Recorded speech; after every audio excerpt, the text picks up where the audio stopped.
It's time for the Twin Sault's only local, regional, and national sports show. It's time for The Game on ESPN 1400. For the next 2 hours, we'll get an in-depth look at local sports in the Eastern Upper Peninsula and Algoma region, and hear from the coaches and players involved in the game. We'll also analyze the college and pro sports scene across the region and dive into the biggest national stories. Now, let's get to the game and join your host, Scott Nason.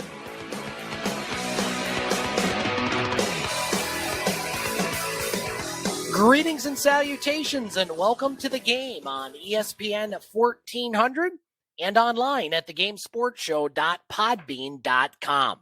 As the man said, my name is Scott Nason, broadcasting from our ESPN 1400 studios in windy Sault Ste. Marie, Michigan on this Wednesday, May 26th, 2021.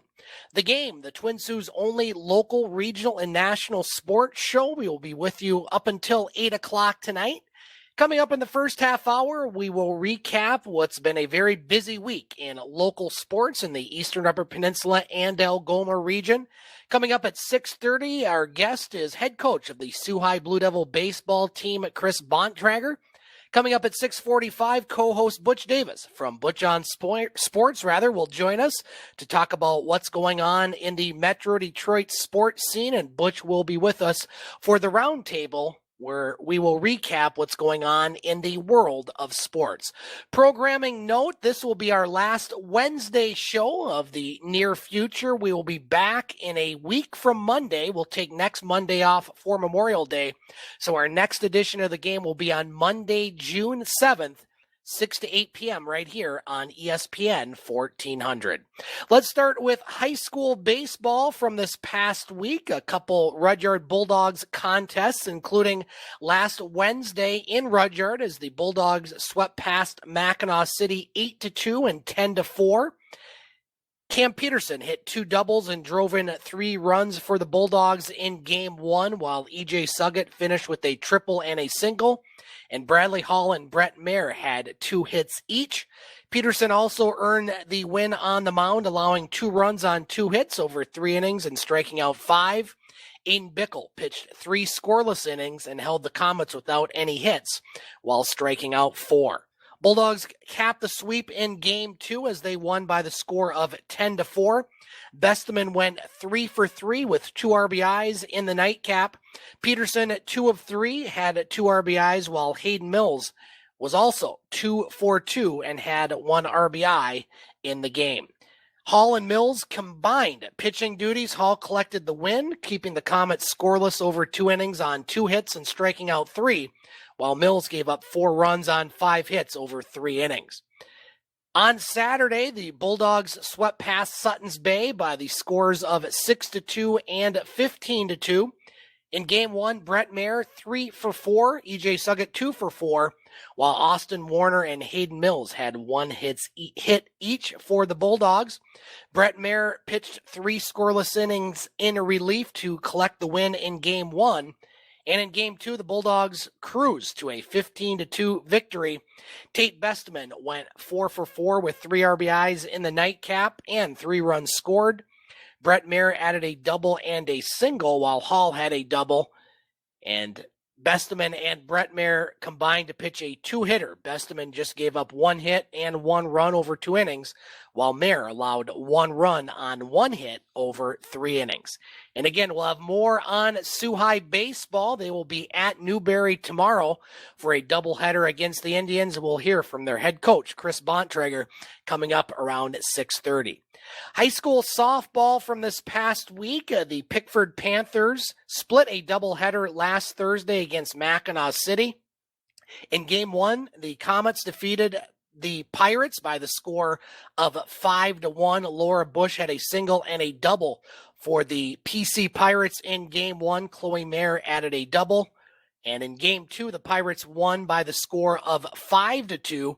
Morgan Fox hit 2 doubles for the PC Pirates and had 3 RBIs, while Chloe May was 2 of 3, including 2 runs scored and an RBI.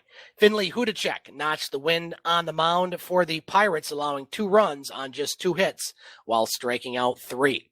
Rudyard softball over the weekend, they swept a series against Suttons Bay. In game 1, the Bulldogs won by the score of 10-0 in 5 innings as Paige Postma pitched a 1-hitter with 9 strikeouts and just 3 walks over her 5 innings of work. Leading the offense, Morgan Bickle, 3 of 3 in game 1, including a single and 2 doubles, while Megan Postma, Paige Postma, Tori Tremblay, and Brooklyn Besteman compiled 2 hits each in game 1. Game 2, it was all Rudyard as they won by the score of 18-0 in 3 innings. Bickle pitched 3 innings and earned the win on the mound, allowing just 2 hits, striking out 3 and walking 2. Besteman finished 3 for 3 and had 3 RBIs, while Tremblay, Bickle, Molina, and Adi Kuzner tacked on 2 hits each for the Bulldogs. Very busy week for the Rudyard Bulldogs softball team. On Monday, they split a doubleheader in Straits Area Conference play against Sheboygan. Sheboygan won game 1 by the score of 7-6. Morgan Bickle was 2 for 3, including a home run and 3 RBIs to pace the Bulldogs offense. Paige Postma was 2 for 4, while Megan Postma and Desta McDowell hit triples in the opener. In game 2, it was all Rudyard as they defeated the Sheboygan Chiefs by the score of 12-2. Besteman finished 4 for 4. Megan Postma went 3 for 4. While Paige Postma and Sarah Beelan both had 2 hits each for the Rudyard Bulldogs in the Game 2 victory over Sheboygan. Bickle notched the win on the mound, allowing 2 runs on 7 hits, while striking out 10 over 6 innings. And last night, it was the Rudyard Bulldogs defeating the Pickford Cedarville Pirates 9-3 and 7-4 in Straits Area Conference play in Rudyard.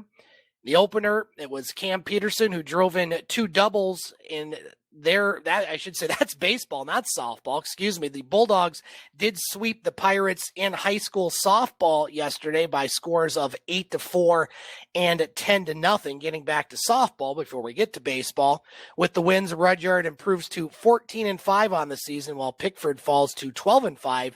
And Rudyard will host Brimley for a softball doubleheader Friday in Rudyard. Getting back to the Rudyard Bulldogs baseball team, they defeated the PC Pirates yesterday 9-3 and 7-4. Soo High softball, they dropped a pair of non-conference games against Hillman on Tuesday. Hillman won game 1 by the score of 6-4. Hannah Maurer had a double and RBI for the Sault High Blue Devils, while Heather Bow and Paris Kagaris also had doubles. In game 2, it was all Hillman as they knocked off Sault High by the score of 18-3.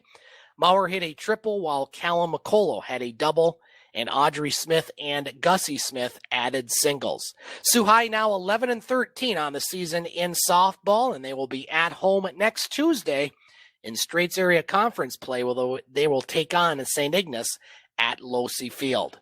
Well, the districts are set for both high school baseball and high school softball. Let's look at some of the matchups. In high school baseball, the Division II district in Kingsford will feature the Sault High Blue Devil baseball team. Now, they will meet the winner of next Tuesday's game between Kingsford and Marquette in a district semifinal. That game is scheduled for Saturday, June 5th at 9 a.m. You can hear that game, I believe, right here on ESPN at 1400 with Dave Watson, starting with the pregame show at 8:45. The other district semifinal is between Escanaba and Sheboygan, with the district final slated for 2 p.m. Again, that on Saturday, June 5th. In Kingsford. In Division III high school baseball, Newberry will travel to Superior Central for their district and face Gladstone on Friday, June 4th at 2 p.m. The other side of the bracket has the Superior Central Menominee winner to take on Manistee at 12 p.m. on June 4th, with the district final slated for June 4th at 5 p.m. Again, that at Superior Central. In Division IV, the Rudyard Bulldogs will host a baseball district on Friday, June 4th. and they will take on Brimley at 10:30 a.m., with the winner slated to face Pickford Cedarville at 1:30. In high school softball, the Sault High Blue Devils will also be in Kingsford for their Division II district on Saturday, June 5th, and will take on the winner of Marquette and Sheboygan. That district semifinal is scheduled for 11 a.m. and will be heard on 1230 WSOO with Dave Watson. The other district semifinal sees Escanaba face Kingsford, with the district final in Kingsford slated for 2 p.m. Again, that on Saturday, June 5th. In Division 4, Rudyard will host a district and will take on Newberry on Friday, June 4th at 10:30 a.m. The other district semifinal is between Brimley and Pickford, and the district final will take place around 2:30. Again, that on Friday, June 4th in Rudyard. St. Ignace will travel to Pelston for their Division 4 district. I'll be umpiring that district.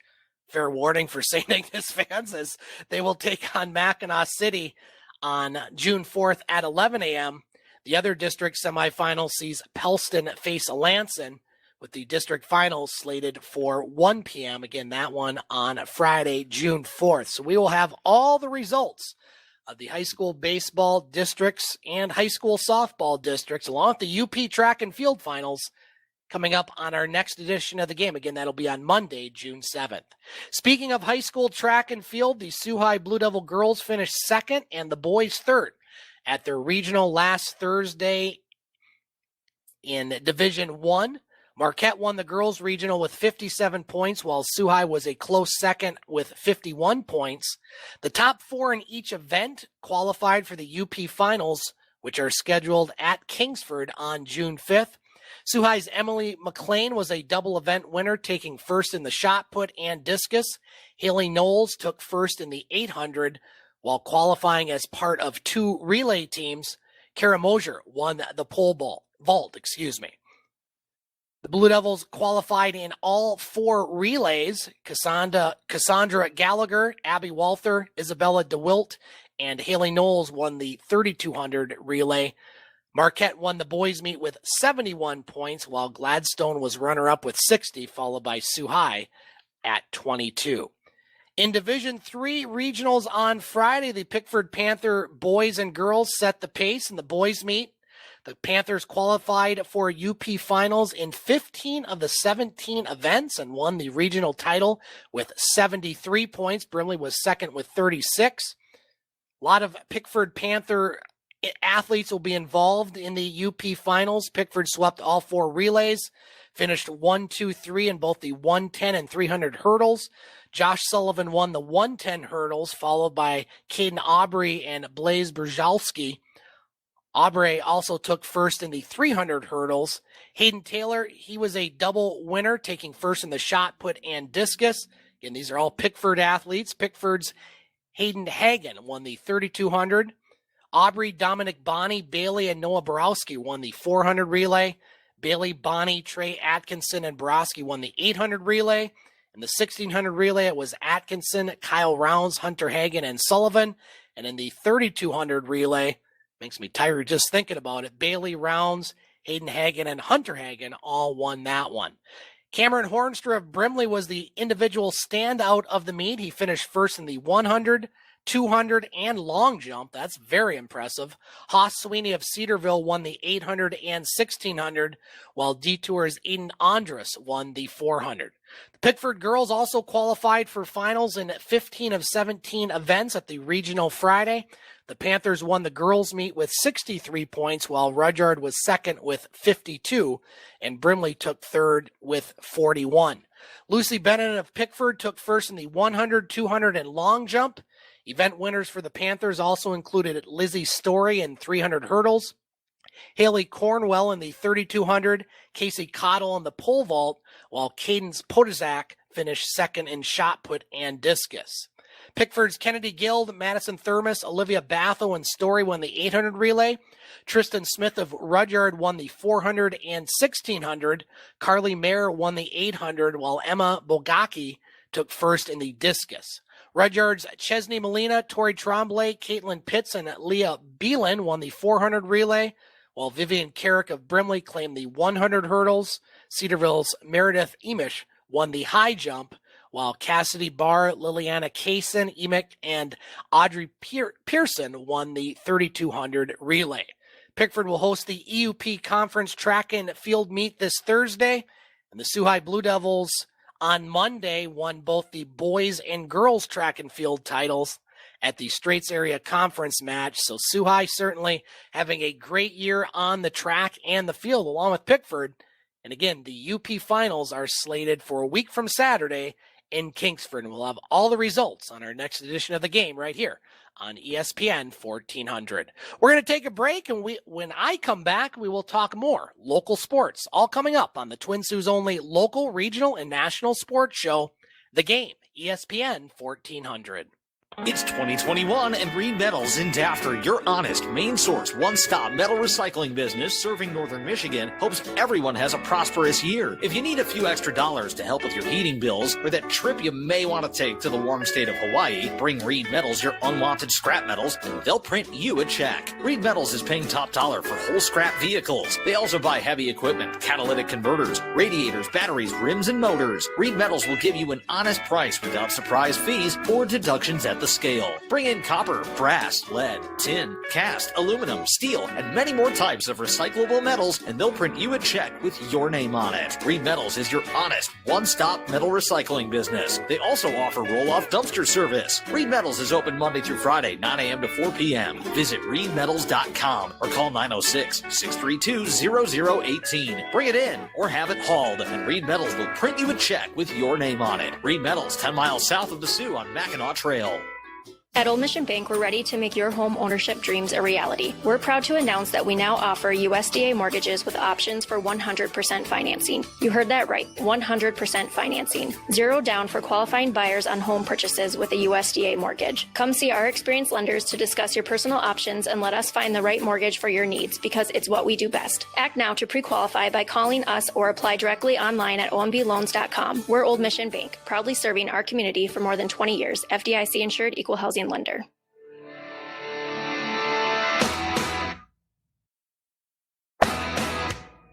Paul Thompson here with Gaylor Thompson Sales and Service, just off I-75 in Rudyard, inviting you to stop in and see the largest selection of equipment in the Eastern Upper Peninsula. To complement our full line of Mahindra tractors, we have trailers including goosenecks, dumps, cargoes, car haulers, and utility trailers. We also have a full line of lawn and garden equipment with Cub Cadet and Exmark. Over 50 mowers to choose from, a full line of parts, and we service what we sell. Looking for an outdoor wood or pellet furnace or parts? We stock water pumps, exchangers, PEX supplies, and more. Also, check out our full line of Boss and Fisher snow and ice equipment. Here at Gaylor Thompson and Rudyard, we are open Monday through Friday, 8 to 5, and Saturdays, 9 to noon for your convenience. Just off I-75 in Rudyard, 30 minutes from the bridge. If you need it, we have it. Give us a call at 906-478-3026. Hope to see you here.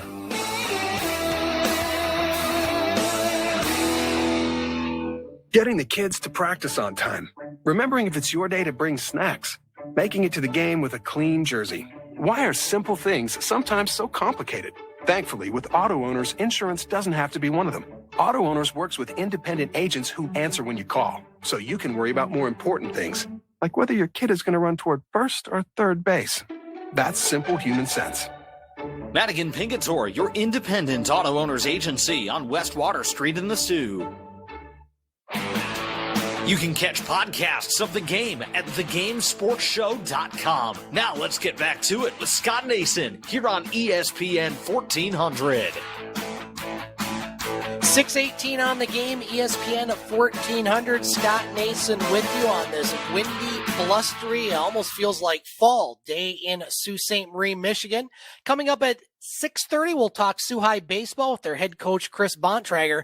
And then at 6:45, we'll be joined by co-host Butch Davis from Butch On Sports, who will get us up to date on everything going on in the Metro Detroit sports world. I do have a correction. I want to thank Dave Watson for pointing this out. That whole central time zone always confuses me in the UP. There are parts of the central time zone that are in that area in the Upper Peninsula, including Kingsford. So the baseball and softball times for the district semifinals, which will be on Saturday, June 5th in Kingsford. The baseball game will start at 10 a.m., not 9 a.m., so Dave will have the pregame show right here on ESPN at 1400 starting at 9:45 for baseball, and then the Soo High softball game will be at noon, not 11, as was listed on the MHSAA website. They don't take into account the central time zone, and, well, we are here, so thanks, Dave, for pointing out that Soo High softball game can be heard on 1230 WSOO. Continuing the local sports, the Soo High Blue Devil soccer team finished third at the UP soccer tournament over the weekend. The Blue Devils had a 0-0 tie and prevailed in a shootout in the third-place game against Houghton on Saturday. UP tournament included 6 teams. Soo High opened with a 1-0 win over Iron Mountain and then dropped a 12-0 decision against Marquette in Game 2. And so congratulations to the Soo High Blue Devils on getting third place in the UP Finals, which were this past weekend. Big news out of Lake Superior State University over the past week, as head hockey coach Damon Witten has agreed to a multi-year contract extension. Witten agreed to terms on a 6-year contract, solidifying the program through the 2027-28 season. I'm not going to do the math on how far that is, but let's just say I'm going to be quite a bit older, as we all will. Witten, who was the 10th head coach in program history in April of 2014, has led the team to 6 WCHA playoff appearances, including the program's first WCHA championship in 2021. In addition, Witten guided the team to its first NCAA tournament appearance in 25 years during the 2020-2021 season, as well as the first Great Lakes Invitational Championship program in program history.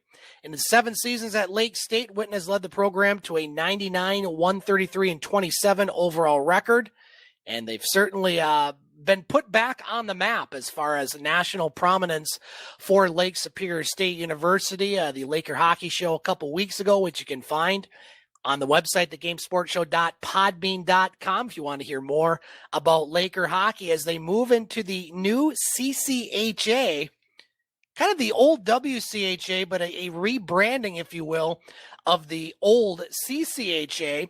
And just this past week, the CCHA has announced its 104-game conference schedule. All 8 CCHA teams will play a 26-game conference slate, with the regular season champion being awarded the prestigious McNaughton Cup, recognized as the premier conference trophy in collegiate history. CCHA conference action will begin on Friday, October 8th, when the University of St. Thomas faces off against Northern Michigan in a pair of weekend games in Marquette. Lake Superior State, defending WCHA playoff champions, will then host St. Thomas on October 15th and 16th for the Lakers CCHA opening series. And by the way everything's going, we very well could have full capacity at Taffy Able Arena. No official word has been announced, but with the restrictions being lifted, as far as attendance by Governor Gretchen Whitmer, who we'll talk more about later on in our closing segment of the game. Dave, don't go anywhere. You'll like that one. Looking at the Lakers CCHA schedule, as I mentioned, they will take on St. Thomas at home October 15th and 16th, then travel to Michigan Tech November 5th and 6th, host Bemidji State November 12th and 13th, at Bowling Green November 19th and 20th, host Minnesota State November 26th and 27th, at Ferris State December 3rd and December 4th. We'll host Northern Michigan December 10th and 11th, pretty much home and away the way the schedule is, which is probably a good thing. Then looking forward to 2022, Lake Superior State will start the calendar year at Bemidji State on January 7th and 8th. We'll host Michigan Tech January 14th and 15th, have at least a conference week off before they travel to Northern Michigan January 28th and 29th. We'll host Ferris State February 11th and 12th, at St. Thomas February 18th and 19th, and they will close out the CCHA regular season at home February 25th and 26th, as they will take on Bowling Green. The non-conference schedule for the Lakers has not been announced or released at this time, But we know the CCHA will be back, and you can hear all Laker hockey games next season over at our sister station, 1230 WSOO. The Canadian Junior Hockey League has confirmed its executive committee for the 2021-22 season, and Northern Ontario Junior Hockey League Commissioner Rob Mazuka will have a commanding role. He has been appointed to the CJHL's chairman of the board for the upcoming campaign. And finally, racing. Yes, we do talk racing on the game. Not a lot, but local racing we try to mention when we can, as it's been since September of 2019 since local stock car racing has been seen at the quarter-mile asphalt oval in Kinross, Michigan. But the track officials have released the schedule for this season, and the speed park has 6 regular racing events planned for this summer, along with 3 special events on the schedule, as regular race programs feature modifieds, ABC stock cars, and 4-cylinders, all taking place on Saturday nights, starting this Saturday, May 29th. They'll also have races on June 5th, June 19th, July 10th, July 31st, and August 21st. Qualifying will begin at 4 p.m. with the green flag dropping on racing action at 6 p.m. Also on the schedule is 3 special events, including the Hot Shoe 100, August 5th through 7th, the Chippewa County Fair event, Friday, September 3rd, and the Memorial Invitational, September 10th and 11th. So you can find out more on the schedule and details at racekinross.com, or you can also find them on Facebook. Just look up Kinross Speed Park. And for any entrepreneurs out there that want to volunteer to be public address announcer at those races, they are looking for folks. Our normal crew in Soo Ontario, Jerry Liscombe Jr. and Spanky, of course, with the border closure. We'll talk more about that during the last segment of hour 2, and our thumbs up and thumbs down for the week. They're looking for volunteers. So if anyone is interested, they can go on those websites, or you can also email racekinross@gmail.com. We're going to take a break here on the game. When we come back, we'll talk more about Soo High baseball with their head coach, Kris Bontrager. All coming up on the Twin Sault's only local, regional, and national sports show, The Game, ESPN 1400. Welcome back to The Game on ESPN 1400. Scott Nason with you. Coming up around 6:45, we'll be talking Detroit sports with co-host Butch Davis from Butch On Sports, who will get us up to date on everything going on in the professional sports scene in Detroit. Joining us right now, head coach of the Soo High baseball team, Kris Bontrager, joining us on The Game. Kris, appreciate you coming on The Game, and welcome. Thanks. Glad to be here. Thanks for having me. Well, Kris, you are coaching the Sault High Blue Devils, currently a 10-10 record. You guys will be playing tomorrow night in Newberry, and then next Wednesday at home against Petoskey before districts start here next weekend. Before we get to all that and the season so far, just give our listeners an idea on how long you've been involved with the Sault High Blue Devil baseball program and what got you involved. Oh, let's see. I've been with the program now for, we got to be getting going on 6 or 7 years here. Kenny LaJoy kind of got me into it, actually. I was helping out with Little League, and he was helping Shane Thompson, and he told me I should come to a couple of practices. And at that point, Shane kind of asked me to jump on board, and so ever since then, it's kind of been full tilt. And this season, took a little while to get going with the weather. And one thing about spring sports, Kris, is it goes fast, as you've already played 20 games. Have had some cancellations, as most teams have. A 10-10 record so far. Your last games were in Rudyard last Tuesday, a split against a very good Rudyard Bulldogs team. Just give us an overall snapshot on how the season's gone so far. It's been up and down, actually. It's taken us a while to kind of find a rhythm. It seemed like early on in the season we'd play a game and then we'd have a week and a half off and play a game. And so it's taken a while for the kids to kind of get in rhythm. But as the seasons went, we've started to clean up some of our mistakes. We're a little thin in pitching this year with some injuries and some ineligibilities that happened. So we've asked some kids to step onto the mound that probably normally wouldn't be there. But as they've gotten more experience, they've gotten better. So Nobody was able to play last year, Kris, because of COVID-19, and it's affected every team. Has that affected your team adversely this season? You know, the guys not really able to play last season, or has that not been the case? Oh, no, you can definitely see it. I think more than anybody, it probably affected the juniors and sophomores that we have up. I mean, we pulled up 3 sophomores that are playing with us right now, and they never played high school ball before, and all of a sudden they're playing varsity. So that's a big jump to go from playing little league and all of a sudden you're on the big stage playing against big schools. So definitely affected us. You have 4 seniors this year, Kris. Jack Swan, Chris Pierce, Benny Swanson, Vinny Feebles. You had your senior night a week or so ago against Marquette where you split, but you won the last game. How important was it for you? Obviously, you want to win every game, but, you know, last game at James Field to take on Marquette for those seniors. Nice to get them a victory heading off. Absolutely, yeah. They kind of put all 4 seniors in. We just kind of told them, hey, listen, this is your game. Go out and get it if you want it. And all 4 of them responded. Vinny was the pitcher that night, and he did a good job on the mound. I thought he mixed things up and kept them off balance. And it was kind of a double bonus for us, too, because with the district draw, we get the winner of Kingsford and Marquette. Right. So if Kingsford comes through, then we've already seen them, and we've already proven that we can beat them. So it kind of gives them a little confidence, too. Kris Bontrager joining us on the game, head coach of the Sault High Blue Devil baseball team. And, Kris, we talked about the seniors. Just talk about some of the other players on your varsity squad this year and how they're doing so far. Well, we got 4 other juniors. Actually, we got 5 juniors now, I believe. We have Jonah Danuccio McShane. We've got Jack Bouchon, Dryden Bergeron, and Jacob Davey. So I guess it's just the 4 juniors. They've all performed kind of how we thought they would. They've stepped right into varsity roles, and they've done a pretty good job. Jonah's done a really good job on the mound. We didn't expect to pitch him as much as we have this year, and he's done a great job. He keeps guys off balance, doesn't throw hard, but he locates and keeps the ball down.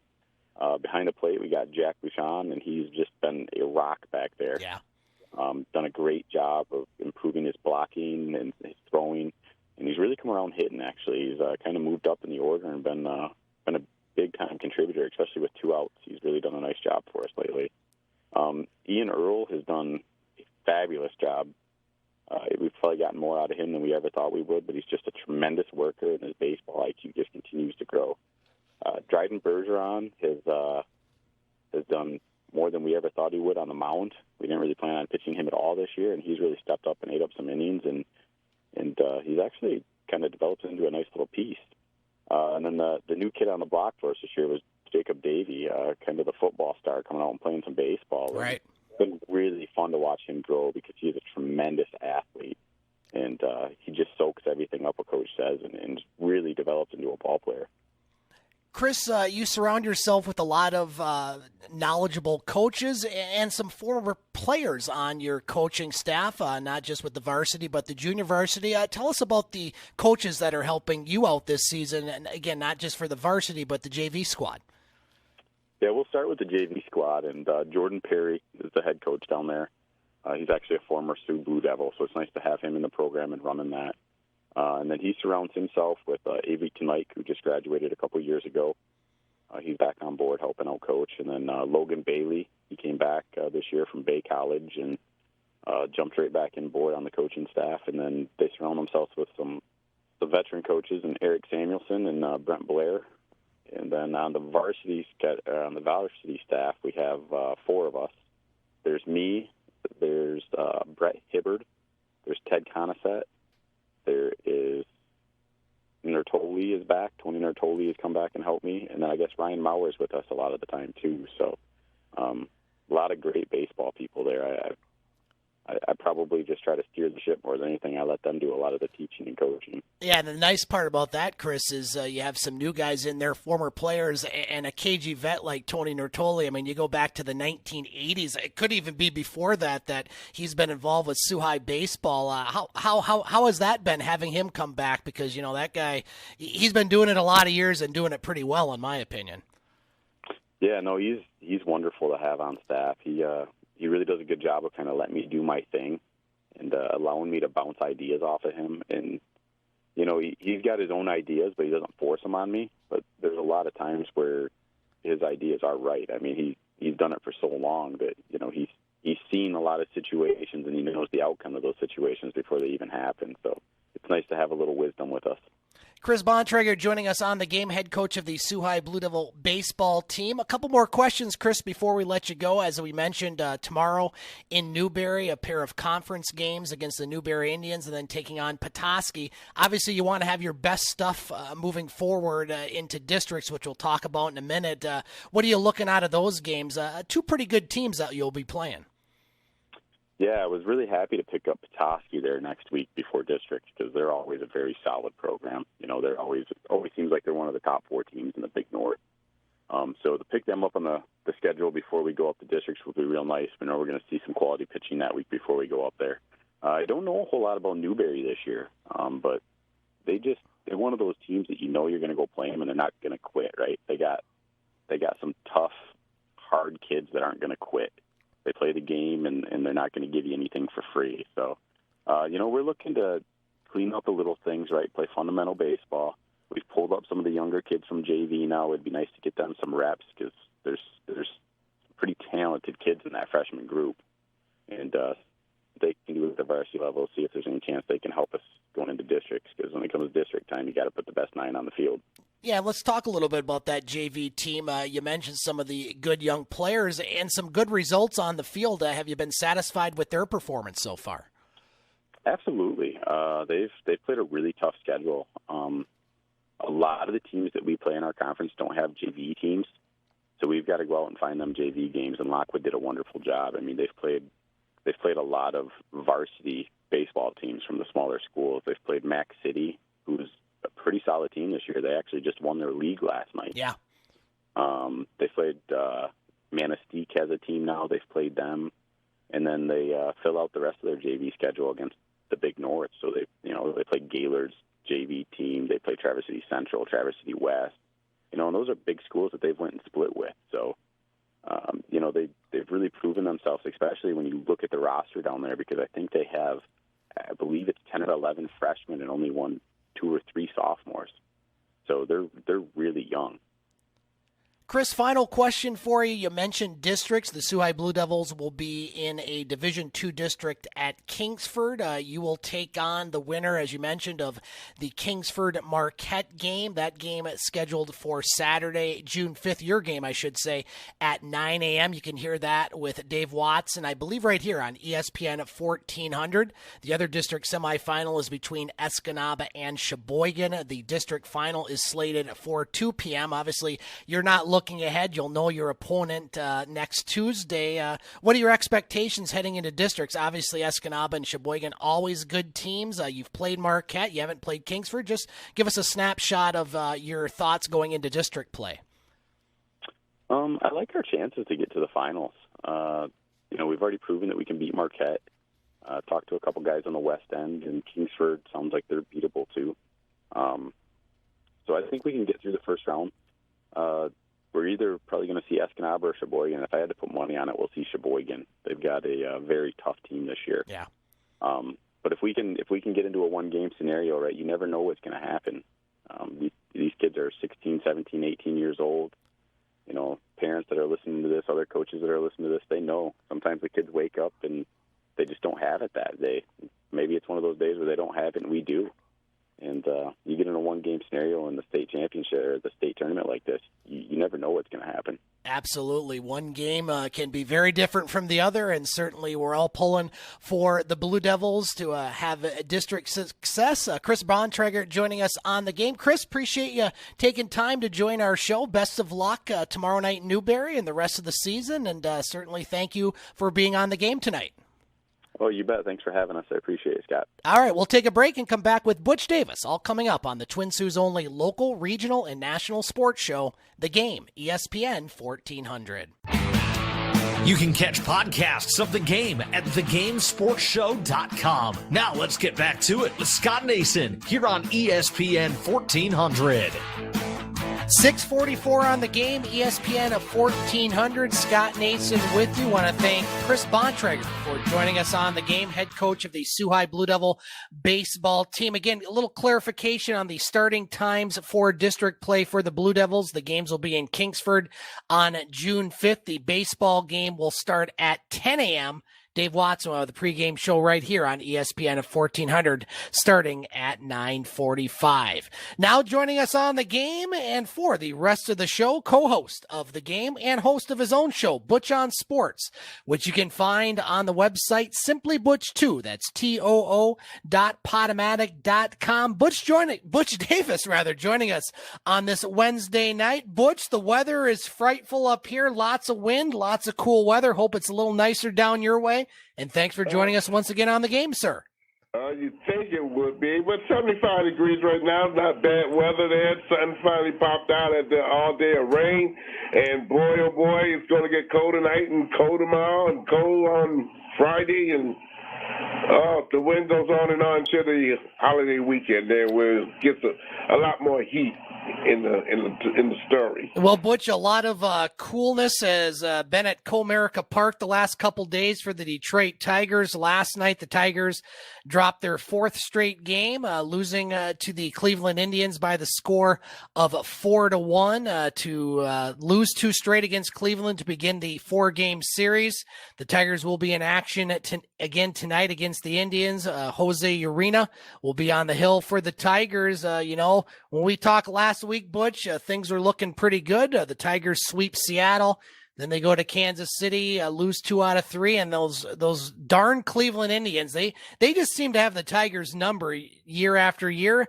Your thought on the 18-30 Detroit Tigers, or thoughts, I should say, not thought. 30. Boy, that ought to hit you in the stomach here, pretty doggone hard. It's not, here's the deal here. We have a head coach right now, or a manager, who basically right now putting anybody in the lineup here. It's not been a set lineup or a responsibility forthwith to the starters to have to do a particular job in order to see success in the team. Cabrera may get 2 or 3 whacks at a game, maybe 2 or 3 times. Then you sit him around and make him a designated hitter. And some of the moves that right now are being made, I don't think they're being dissolved or designed to make people very happy, okay? And I'm speaking of basically Cabrera in general, and then some of the Scope, who normally plays second base practically his entire career, or shortstop. Now it's a first baseman there. I know. What's up with that? It just doesn't figure to be, a congenital kind of gel, and it's not there with the Tigers there. The Tigers option off, if you don't know already, Jacoby Jones of AAA Toledo. They recalled Victor Reyes because he had a 11-game hitting streak there that produced some numbers that the Tigers like. And I guess they're going to give him a second opportunity, which right now he showed nothing. So far, so good in order to see the Tigers overcome some bad decisions on the field, as well as pretty good doggone quality pitching there. But you can't have always your team getting 4 runs behind, 3 runs behind, or any time in the game behind and expect the team to have to fall back and do certain doggone things. Unless the manager, and, he's the boss, force the team to do some things that basically we haven't seen. We haven't seen the bunting. We haven't seen a whole lot of hit and running. We've seen gentlemen, and especially the veterans, try to knock the ball out the park, and that's not going to be the case anymore. Butch, mark this date on your calendar for the Detroit Tigers, June 8th, as the Tigers will take on the Seattle Mariners. That'll be when Comerica Park will return to full capacity, as the governor has announced the outdoor capacity restrictions within the state will be lifted June 1st.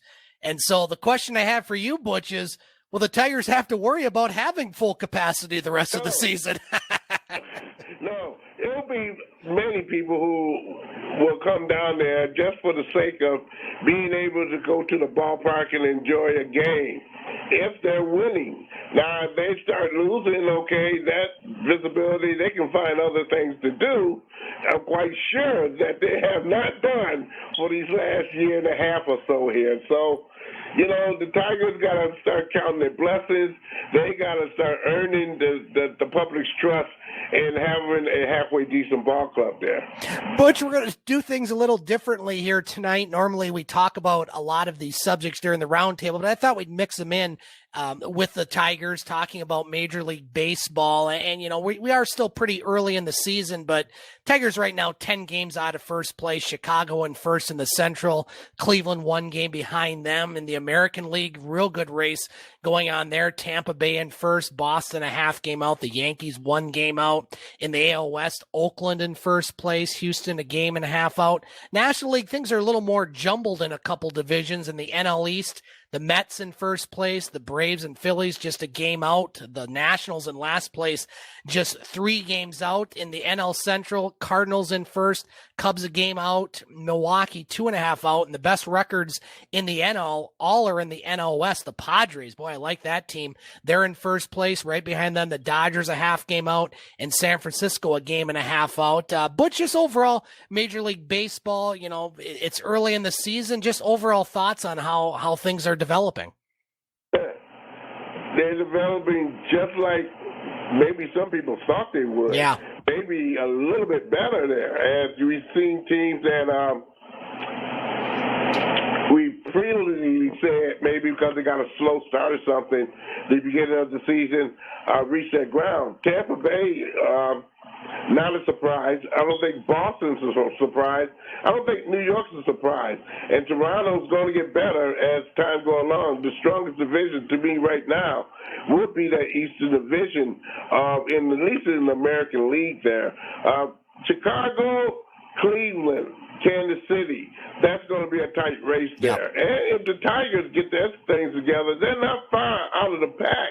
10 games is workable right now, but when it's 10 games after maybe June, okay, per se, or a little bit more, that's going to be very difficult to kind of wrench up there. Oakland is doing very, very well. I did not expect Oakland to be as good. The team I expected is Los Angeles, and right now, shape, form, or fashion, they don't look too hot right now. And then they lost Trout for a considerable period of time. Yep. That's not going to be too meaningful for them unless they get some people out of their minor league system and maybe find another Trout or someone in the watch there where they can be competitive. In the National League, you said it all there. The Mets, who basically are going to have to make up some games, per se, because of rainouts or whatever it may be, surprisingly in winning. The East Division in the National League look pretty funky. So there's going to be some things juggling around from the top to the bottom. There are only 3 games out in that particular division. You're followed by St. Louis and Chicago, Milwaukee. That's not bad either. Even down to Pittsburgh, there's only 8 games out in the bottom. That is a workable deal as well if a team gets hot. Now, the National League West there, that is something to, I don't know, grit your teeth on them, because I thought Colorado would be a better team and a more competitive team. The surprise team to me right now would be San Francisco. Yes. I did not think they would be developed as quickly as they are with their manager going on 2 years, and the manager they got now on his second year is doing pretty well indeed.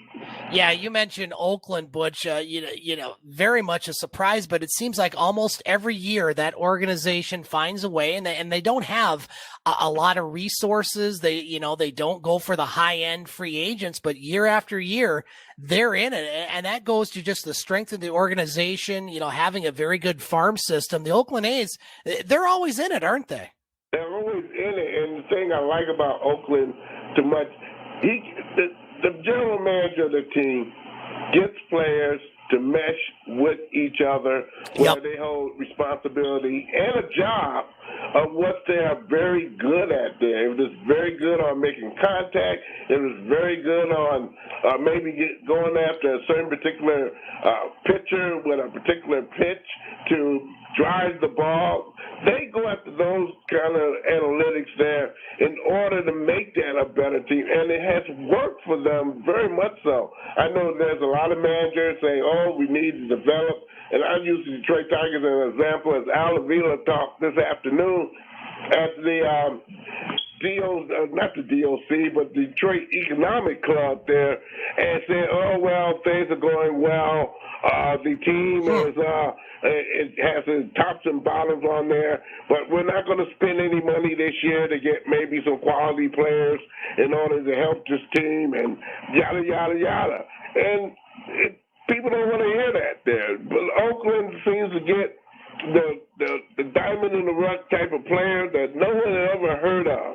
You know, make a trade and giving up maybe a good player, but only has his taste in mind on what he feels and what he needs to do with the club instead of being able to adapt and do what the club needs from him in order for them to be a better club. Butch, one more Major League Baseball note before we go to our top of the hour break. History was made last night in Chicago by an umpire as Joe West broke the record for most games umpired in the history of Major League Baseball, as he is now 68 years old. He umpired in his 5,376th regular season game, which is one more than Hall of Fame umpire Bill Clem, who had the record since 1941. You know, Joe West, the old warhorse, the cagey veteran, but to do it for that long and to do it pretty well, in my opinion, says a lot about Joe West. Just a great accomplishment for him. Well, when you manage that long, you're gonna have a lot of good people saying a lot of good things about you, and you're gonna have maybe not as equal, maybe, but some people say something bad about you. But all in all, Joe West has been a standout guy when it comes down to being consistent in the major league, regardless of where he's at managing whatnot. Yes, in certain areas he has made mistakes, like all of us have there. But you know what? He has persevered them. He stood there and stood tall, and he's still working. And I think more players got more good things to say about the guy and his capability there of calling a game that, you know, at the end of the round there, it was done, you know, fair and square, you know, with an error there. Yeah, White Sox manager Tony La Russa called West the perfect guy to set the record because he represents what a lot of umpires should be. Very consistent, keeping control of the game. And that's basically what an umpire is supposed to do. Half the people are going to be mad at you, half the people are going to love you. But Joe West, you know, to me, does it as good as anyone. Joe West don't take no stuff when it comes down to getting order with those players there. He's not going to take but a little bit. And he's been very talented at times. I've seen him out there before he throw you out in the street. But you know what? He's been consistent on that, and you don't see players, you know, tagging him up. Every doggone time they think something's going wrong. Butch, we're going to take our top of the hour break. When you and I come back, we will continue the Detroit sports discussion along with our roundtable, all coming up on the Twin Sault's only local, regional, and national sports show, The Game, ESPN 1400. MNC Water Systems has a solution for all your water needs. Want clean, fresh drinking water? MNC Water Systems proudly distributes Norway Springs artesian water, bottled right here in the Upper Peninsula. Cooler rental and bottled water delivery for your home and office are available. MNC Water Systems is offering contactless delivery right to your door, as well as curbside pickup. Call Mo at MNC Water Systems today at 906-647-7307, serving the Eastern UP for over 25 years. O'Connor's Chrysler Dodge Truck and Jeep in Pickford is your full-service dealership, servicing Pickford and the surrounding areas with pride for more than 50 years. O'Connor's top-notch body shop includes a state-of-the-art frame straightener. O'Connor's is also a proud supporter of community events. Its sales team has the experience to know which model is right for each customer. And with financing available to back your purchase, you can drive away today in your dream vehicle. Local people, local pride. Stop in today on M129 at O'Connor's. The last tractor you'll ever need is here. Get into a Massey Ferguson compact or utility tractor and accomplish more than ever before. These versatile tractors are known for their unbeatable power, smart fuel economy, and upgraded creature comforts. And with their ability to multitask through any job around the yard or farm, they'll provide you with outstanding value for years to come. Do all you need to do and more with Massey Ferguson compact and utility tractors. Visit Skinner's of Pigford to find the right model for your operation. Let's get to the second half of the game here on ESPN 1400, WKNW, Sault Ste. Marie's sports leader. It's the Twin Sault's only local, regional, and national sports show. Now, here's Scott Nason. Welcome back to the game on ESPN 1400. Scott Nason with you as we are continued to be joined by co-host Butch Davis from Butch On Sports for our Detroit sports discussion and our roundtable. We'll be with you up until 8 o'clock tonight. Just Butch and I tonight, but we have a lot to talk about, Butch, including the Detroit Pistons following a pretty good season. Detroit Pistons forward Jeremy Grant was a finalist for the NBA's Most Improved Player Award. He did get a lot of support, but he didn't end up winning it as New York Knicks forward Julius Randle was named Most Improved as the NBA announced on Tuesday. Grant finished in second place. Butch, Jeremy Grant's future with the Pistons and finishing second in the Most Improved category in the NBA. Your thoughts? He might be number one. He was able to play a whole season there. Yes. And then the league knowing that, quote unquote, some of these games were being tanked. Okay. Yeah. And in their knowledge, maybe they put the paperwork in to make things legal when he didn't play and all there. But I do believe that if he had played a significant amount of the season, kept himself healthy, which is very hard to do. But the majority game, some of the questionable games down the road apiece at the very end of the season where Grant didn't really participate as much as we thought he would, with these young players coming in. He might have been a blessing in disguise along with those players to maybe pump the record up or, again, put some stats on the board that are very, very, very comfortable there. But second place ain't bad, As far as Julius Randle's concerned, his team has went farther than a New York team has went in a very, very long time. And coming from L.A. to coming over there and being significant with the team he is playing for now, which is the Knicks, is very, very comfortable indeed. So, again, hats off to him. I look at some of the awards and say, what, not really important, but in this case, the stats work for itself. Butch, let's move into the NBA playoffs. You mentioned Mr. Randle. His New York Knicks will host Atlanta tonight. The Hawks lead that series 1-0. In the East, also a game tonight. Washington is at Philadelphia. The Sixers lead that series 1-0. Last night, Brooklyn all over Boston, 130-108 to take a 2-0 series lead. And Milwaukee, they also lead their series against Miami by a 2-0 count. Game 3 is set for tomorrow night in Miami. Butch, just looking at the East so far, I don't think really too many surprises. Maybe Atlanta winning at New York in front of a capacity crowd at Madison Square Garden. Knicks, I think, will have to win this one to win that series because you lose the first two at home makes it awful tough to have to win 4 out of 5 and 3 of them being on the road, considering now we have fans and we haven't really talked about that too much because we haven't seen it too much. Overall thoughts on the NBA playoffs in the East so far? Well, you ain't seen it before. You'll see it now because everybody's buying into everything is cool where the owners of these particular clubs can make some money. Yep. And what better time to make some money than the playoffs because people are going to be paying humongous high prices. I'm betting 10-1 to a dozen of donuts Yep. to get in the joint, okay? And hopefully they don't lose their house or their car or whatever it may be, to get a ticket to see somebody like the Knicks, who basically I know the ticket prices are very, very much so high, although they only let 15,000 people into a capacity place, with standing room, get about 21,000 people there. It's too early to say what's what and what's when. Philadelphia with their particular series, Memphis and Utah, I think that's going to be a lot better than what things playing out. Or it might be a done from like last year or last 2 years for Utah there. Atlanta, again, that was surprising.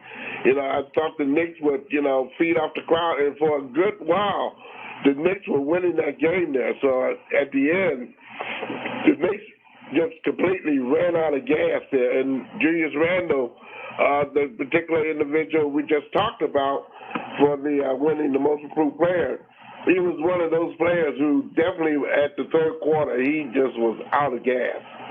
Yeah, in the West, Butch, Memphis will try to take a 2-0 lead on the road as they'll take on Utah tonight. Donovan Mitchell back in the lineup for the first time in a while. Last night, the LA Lakers topped Phoenix 109-102 to even up that series at 1.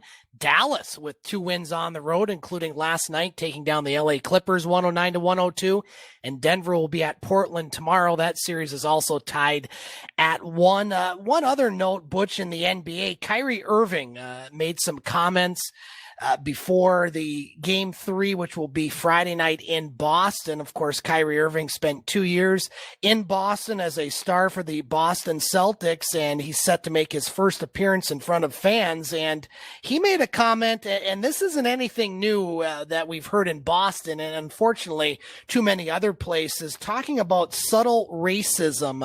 We saw it with Bill Russell, star for the Boston Celtics, and we've seen it in other cases. I just want your thoughts on what Kyrie Irving said, and certainly sets the stage for an interesting Game 3 in Boston. Well, you can't get mad at the individual for speaking the truth, right, on the area, which is the city of Boston and the surrounding areas in Massachusetts there. It is a culture shock when you do, and I have traveled to Boston on a couple occasions there.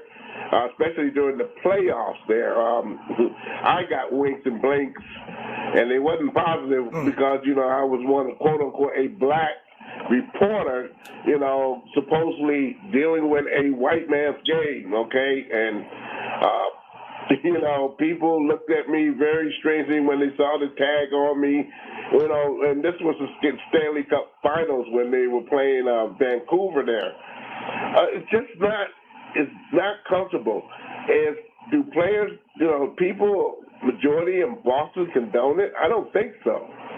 But you get a certain crowd of individuals there who, I don't know how they're living or what their views are. It's plainly not bringing people together there, and especially the athletes there. They get a whip that, they can only do certain things or whatever it may be. One thing I see from Boston there, you don't see too many players going back to invest money in businesses, or you maybe a couple, and I don't know who and what. I'll try to research that. Maybe helping kids out or helping individuals out, going back there. I don't hear that a lot, and maybe that's one of the problems, because education is a huge teacher in a whole lot of things there, and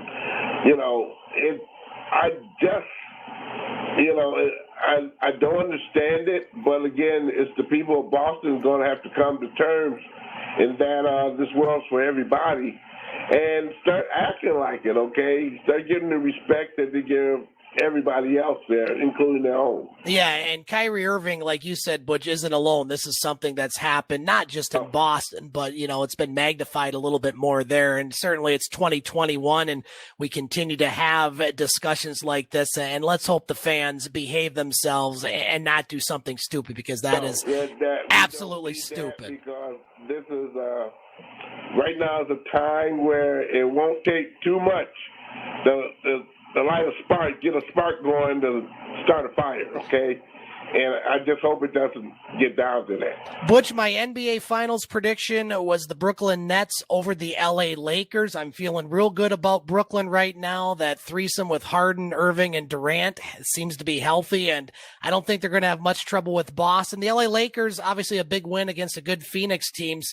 Which of the series is the most interesting to you? To me, it's this Dallas Clippers series. Again, this LA Clippers team, they tanked the last couple games to avoid a matchup against the LA Lakers. Maybe not have been the best idea because Dallas just won 2 games in LA. This is a franchise that has the moniker of just not being able to get it done. And you look at the players that they have, they get Kawhi Leonard, they get, other players involved.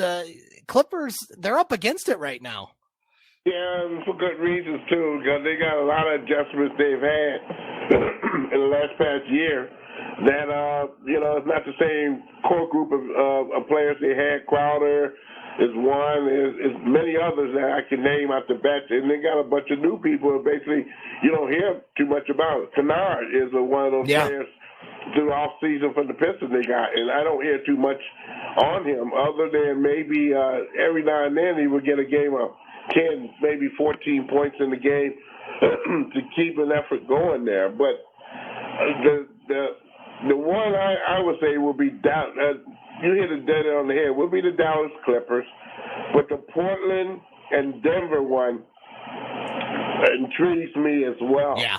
I think Dallas because they would be the most fearful team because they have the talent to deal with the LA Lakers if it comes down to that. And so does Denver and also Portland, okay? They have the muscle and the manpower and the grit to deal with them.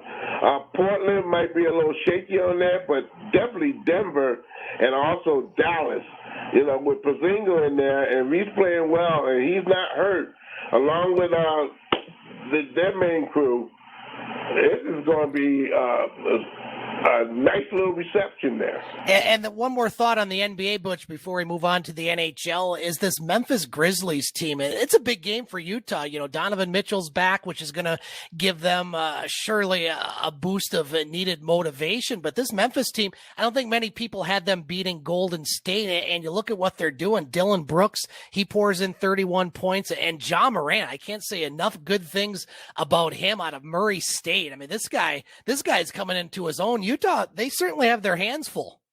Well, let's congratulate Memphis on not falling too low in the cracks there, okay? Right. Again, this is a team that got rid of a lot of players, okay, mainstay players, and they were winning, okay? In order to get, when they got Morant, that was a big key last year, although it didn't go too far, but again, stayed in games and got players to buy in the program that they were selling. Now they went and got a few more players to add in with that group, and they're a very gel team, okay?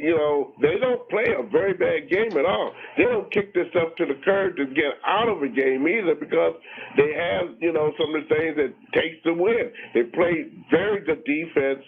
They have some capable three-point shooters. And Morant, he is a very good reader of the ball. He not only shoots very well, but he knows how to distribute to the right person at the right time to get some favorable results from that there. So those games that we're just talking about there, I think there's no doubt that Brooklyn has a team that is going to be the feature of the East. They may fall into play maybe in the second round. Yeah. But I don't see L.A., if they get in, they're going to have to earn it because, again, they have a team right now that they have not gelled for quite some time with each other. And will take a team like a Dallas who has the manpower and, the players to match up with L.A. or maybe a Utah or maybe a Portland or maybe a Denver to give them hell in the South. And so I look at the West as being the string that's going to make this NBA Finals kind of complete there. Butch, we're going to take a break and pay some bills. When you and I come back, we'll talk about the Detroit Red Wings odds to land the number 1 pick in the NHL draft and look at what has been It always is, but what has been a very good first round of the NHL playoffs. All coming up on the Twin Sault's only local, regional, and national sports show, The Game, ESPN 1400.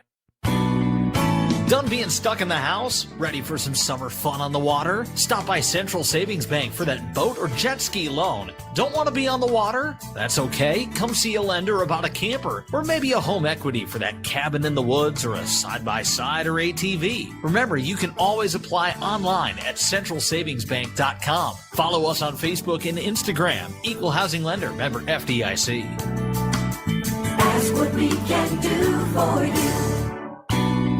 Whatever you're up to this summer, Central Savings Bank has the loan products to help get it done. Whether it's buying a boat, side-by-side, camper or cabin, tractor, a new house, or a ticket out of here, we can help. Call, stop by, or apply online at centralsavingsbank.com. Follow us on Facebook and Instagram. Equal Housing Lender, member FDIC.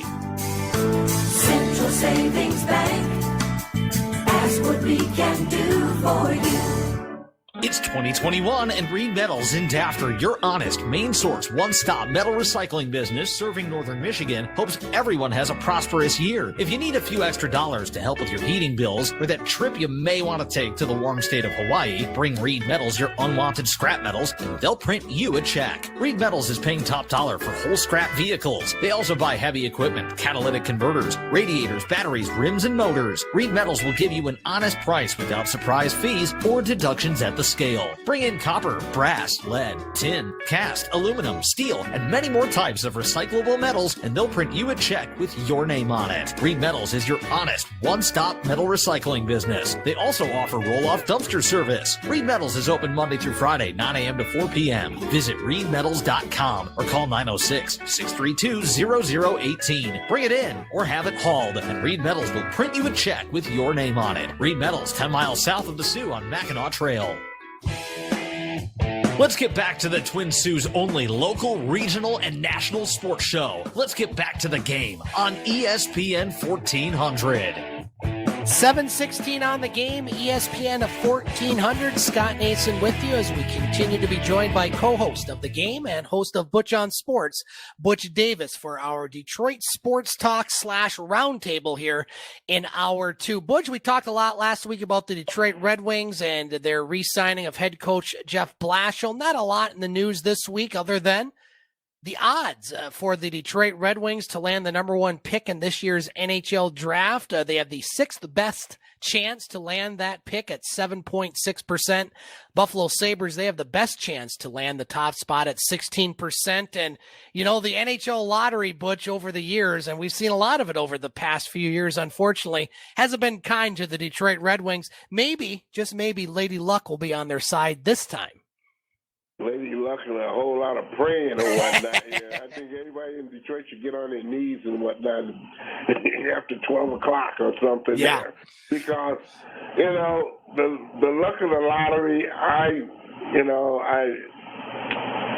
it's necessary, okay? Because, again, we've been talking about tanking and teams taking a fall just to get maybe a particular young player or talented player, indeed, that's going to heighten the excitement of making money for that particular team, as well as maybe win a Stanley Cup there. It would be nice. It's hard for me to kind of sweat over here, man, you know, what the Red Wings actually really get, because we don't know, okay? And we'll have to wait till that particular night of the draft to find out. And then we haven't heard too much from the NHL on what players are actually really going to be, you know, put a fire in someone's nest by getting them in the first round. Because we right now, we know the Red Wings have drafted and had some significant high picks, but we don't see none of those players here yet, okay? So, again, you know, it's all about how Steve Yzerman is thinking.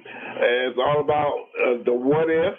And one thing is for sure is that the Detroit fans, with the coach they have and the players they have acquired, they want to see a playoff or somewhere doggone near close to a playoff for this team to put their stamp on it. Or again, the Red Wings will be looking at just like the Pistons or the Tigers, with no fans coming to the games. If people can find other things to do, believe me, they gotta earn it right now. Butch, let's go through the first round of the NHL playoffs division by division. We've said, and I've said on this show many times, that the first round of the NHL playoffs is my favorite round, maybe of all the playoffs in sports, and certainly has not disappointed for the most part. Let's start in the division that the Wings play in, the Central Division. Still lots to sort out in what has been two great series. Tampa Bay up 3-2 over Florida. They will host Florida tonight in Game 6, while last night in yet another overtime in the other series, the third straight between Nashville and Carolina, saw the Hurricanes take a 3-2 series lead as they won Game 5 3-2. Carolina up 3-2 in that series. Game 6 is slated for tomorrow night in Nashville. I mean, those two series, Butch, have just been fantastic. Fantastic. I mean, the NHL, I should say, has not lacked a lackluster game so far in the playoffs there. They've been exciting. They've been hard-hitting.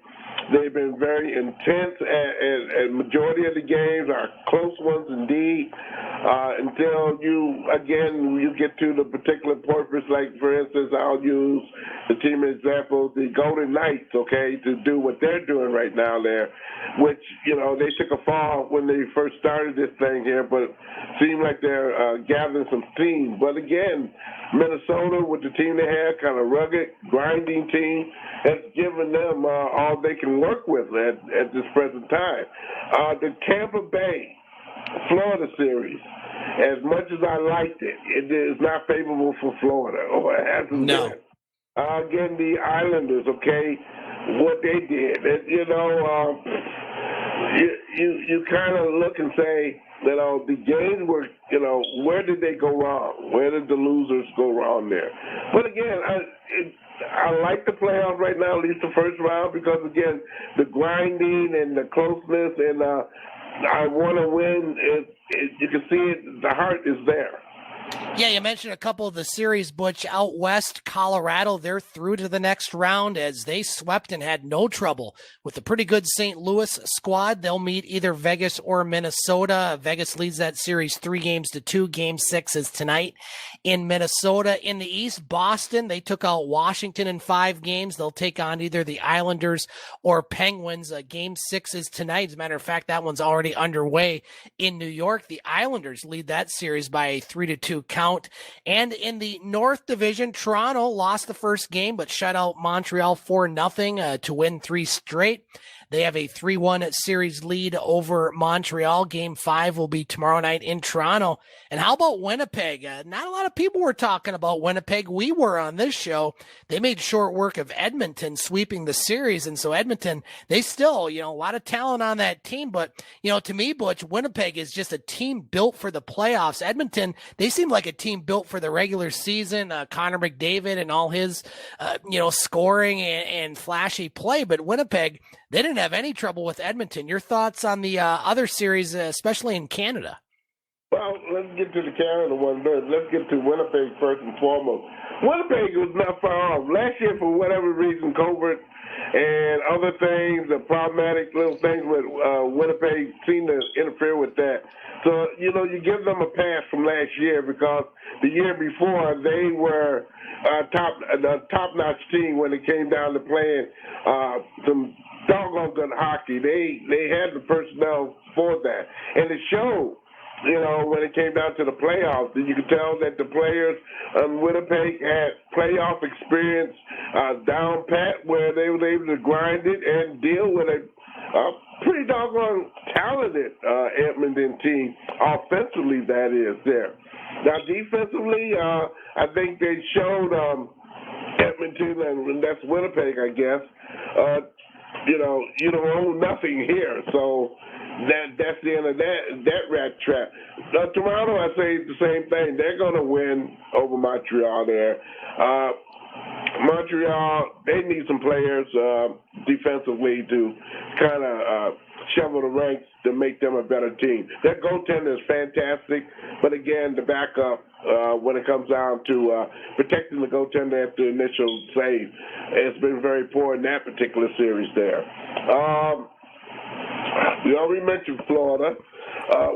It's going to be a dogfight in this particular stage. What I can figure out is, if it's a Canadian team that has to compete, how comfortable is Canada and the United States going to deal with transferring these players there? Is it going to be a bubble type of situation?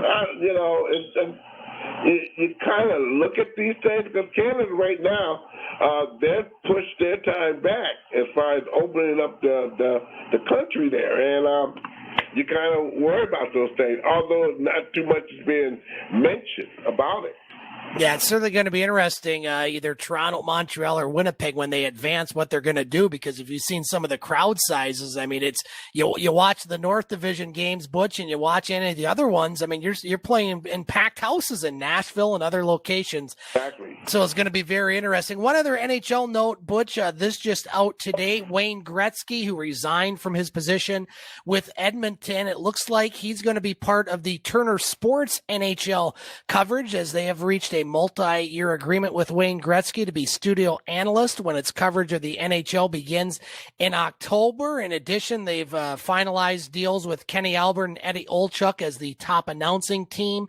They're currently, those two are the top ones at NBC, and will move to Turner at the conclusion of the Stanley Cup Finals. It looks like Charles Barkley, who was a former neighbor of Wayne Gretzky, reached out to the Great One to his potential role at Turner. I'm very interested to see how Gretzky does. I mean, this guy did it all on the ice, and now he's going to do it on the mic.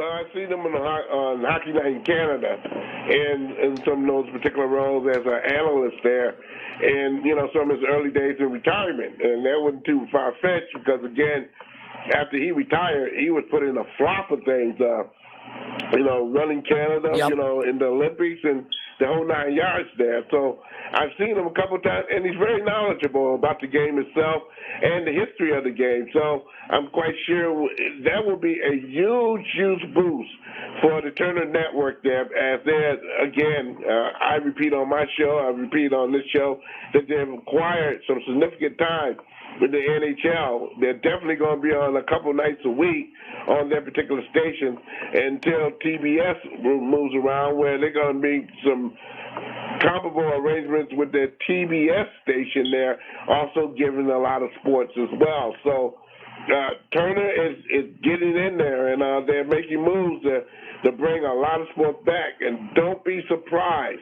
if Amazon don't make a deal with the Turner Network for Thursday Night Football.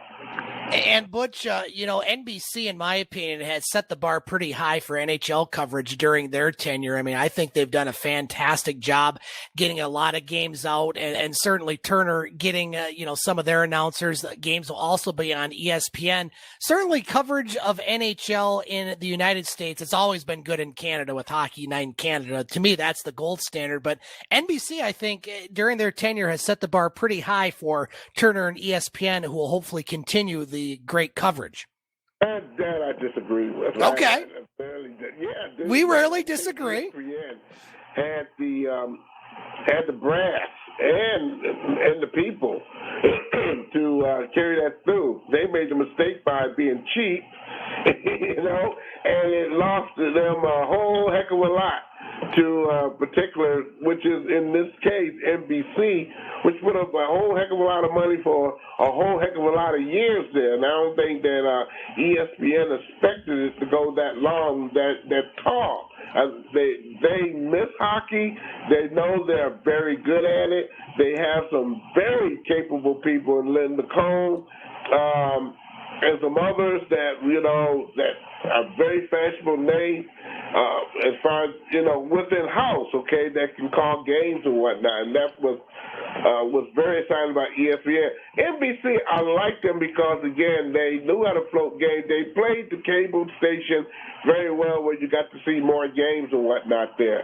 I always say that NBC missed the boat when they should have taken on, and hopefully ESPN or Turner Network take on Saturday nights. That needs to be addressed because everyone is not blessed like we are in Michigan. Right. To get hockey night in Canada because we're so close to our particular city. Me being Windsor, you up there in Sault Ste. Marie. They don't get to see hockey night in Canada. They don't get to see, as you said, the gold standard of broadcasters and how to bring a hockey game up close and personal. And they do a better job than anybody else. I think NBC came, the closeness that NBC came to when they had Brian McFarland, okay? When they stole him from, and of course they didn't steal him because he was working hockey night in Canada, and then at that particular time, NBC. And that's when they lost it, and that's when hockey went to ESPN. And it will be very strange how they put this package together. And the nice thing about it, it'll be very good competition with ESPN and the Turner Broadcasting Network there. So you might get the best out of both particulars to get better coverage of hockey in the United States. Butch, we're going to take another quick break. When you and I come back, we'll talk about the Detroit Lions, OTAs, potentially packed houses at Ford Field, and more. All coming up on the Twin Sault's only local, regional, and national sports show, The Game, ESPN 1400. At Old Mission Bank, we're ready to make your home ownership dreams a reality. We're proud to announce that we now offer USDA mortgages with options for 100% financing. You heard that right, 100% financing. Zero down for qualifying buyers on home purchases with a USDA mortgage. Come see our experienced lenders to discuss your personal options and let us find the right mortgage for your needs because it's what we do best. Act now to pre-qualify by calling us or apply directly online at ombloans.com. We're Old Mission Bank, proudly serving our community for more than 20 years. FDIC insured, equal housing lender.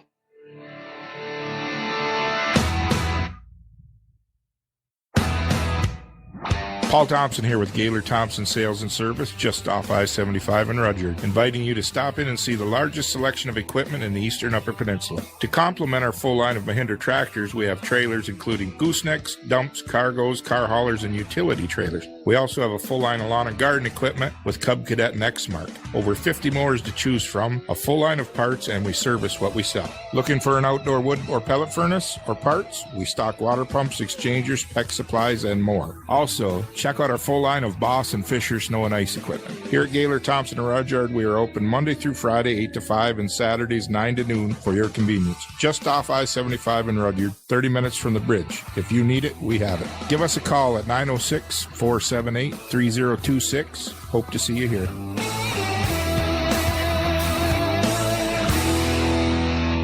Getting the kids to practice on time. Remembering if it's your day to bring snacks. Making it to the game with a clean jersey. Why are simple things sometimes so complicated? Thankfully, with auto owners, insurance doesn't have to be one of them. Auto Owners works with independent agents who answer when you call, so you can worry about more important things, like whether your kid is going to run toward first or third base. That's simple human sense. Madigan Pingator, your independent auto owners agency on West Water Street in the Sioux. You can catch podcasts of The Game at thegamesportshow.com. Now let's get back to it with Scott Nason here on ESPN 1400. Welcome back to The Game on ESPN 1400. Scott Nason with you. We continue to be joined by co-host of The Game, Butch Davis from Butch On Sports for our combined Detroit Sports Roundtable. Kind of changing it up a little bit tonight, but hey, it's going pretty well and it's flying by, Butch.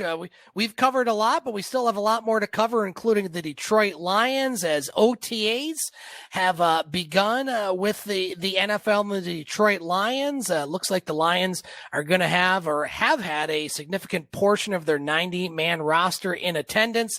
As well, it was announced that the Detroit Lions will have full capacity due to the governor lifting the capacity limits to indoor and outdoor. Again, will they have full capacity? That's the question.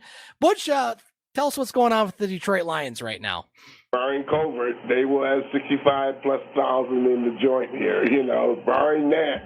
And again, we cross our fingers and our toes and everything else, get on our knees, whatever. Hopefully that this does not disturb us again. Yes. We're talking about COVID there. So again, people make some wise decisions out there, okay? Please, help your fellow man and lady and kids and dogs and cats. and Tigers, I've seen them running loose around in the world here lately. Oh, God, man, the Lions, it's hard to gauge on that. You can feel the enthusiasm of having all these brand new people in camp, and the players are buying into it, their excitement, or, they're being inquisitive on knowing what this coach got to give in order for them to win ball games. I think they got a crew of players that are buying into just winning instead of we're talking about one individual player is the savior of the day and whatnot, like we had to hear from Matthew Stafford for 13 years. Right. So we're not hearing that now, and that's refreshing to know because everyone, each the players, I would think, will have a stake in this if they want to make the team for something good or excitement to happen with a team that has had it very bad for some years and some very bad decisions in management and whatnot there. Butch, we got some disturbing news over the weekend about a former Michigan State University basketball star. I know you talked about him on Butch On Sports. Keith Appling was arrested on Monday by Michigan State police in Chelsea in connection to a fatal shooting that occurred Saturday night on the Detroit's west side. The former Michigan State basketball star was named as a suspect in the shooting that left a 66-year-old man dead. Police say Appling fired multiple gunshots, then fled the scene in a Buick Regal. The search ensued for Appling on Sunday. According to police, Appling, who is 29 years old, got into a verbal altercation with the victim that turned physical before shots were fired. Around 7 p.m. this past Saturday, the victim was pronounced dead on the scene. Appling was arrested without incident in Chelsea by state troopers. A firearm was also recovered during the arrest, according to the Michigan State Police, and the incident is still under investigation. Keith Appling certainly has had his share of problems, Butch, and always sad to see this happen in general. But, we talk about sports, and this is a former Michigan State Spartan. Just a bad situation overall. Well, this would have been a young man who would have profited by going to school for 4 years. Yes. And then some, okay, because, he was a good basketball player per se, but if you're putting all your marbles into the NBA and expecting things to happen for them, then you got to produce and, sell yourself to that particular party. And that didn't happen for him. He has had some opportunities to go overseas to play. If he took them or not, I have no knowledge of that at this time. I know the particular he shot is a family member. So, and that is very bad to see, especially as a family member being 66 years old and you are 29. Yeah. What comes in this guy's head where he just couldn't walk away? If it got that bad, a 66-year-old man, I think he would be due some type of respect. And I'm sorry to sound the way I am right now here, but, I preach to kids when I talk to them or whatever it may be, you got to have a game plan. Not only a game plan, but a plan A, a plan B, and maybe a plan C, something you may not like to do. And I ain't talking about robbing banks, and I ain't talking about doing something illegal. I'm talking about if you might have to bag groceries or something. You never know where it will lead you in for better things there. And I try to preach this along, and Appley didn't have that. Sometimes you're a product of the environment. He wasn't always, he was growing up in a rough neighborhood. Michigan State was a savior to go to college and be in an environment, and I'd be doggone if he didn't get in trouble up there, okay? Yep. So you somewhere down the line, you got to grow up. And I'm sorry to hear and to see a young man who's going to go to jail for the majority of his life over something that he could have walked away from. Yeah, just a sad situation overall, Butch, no question. And you hit the nail on the head when you said Keith Appling probably would have been better served to finish out at Michigan State. Maybe things would have been better for him overall. Butch, we got time, I think, for one topic each on the round table as we're flying through the world of sports. I will give you the first topic. So what else in the world of sports is on your mind tonight, or something maybe we covered you want to talk more about? Oh, everything's going crazy here. It's easy to find something. How about the Olympics here, boys and girls? Here, They're saying maybe it should and maybe it shouldn't. And we find out right now that Japan is having some problems in controlling COVID in their great country there. So, I mean, what do you think? You know, what should the athletes do? I'm quite sure there's questions.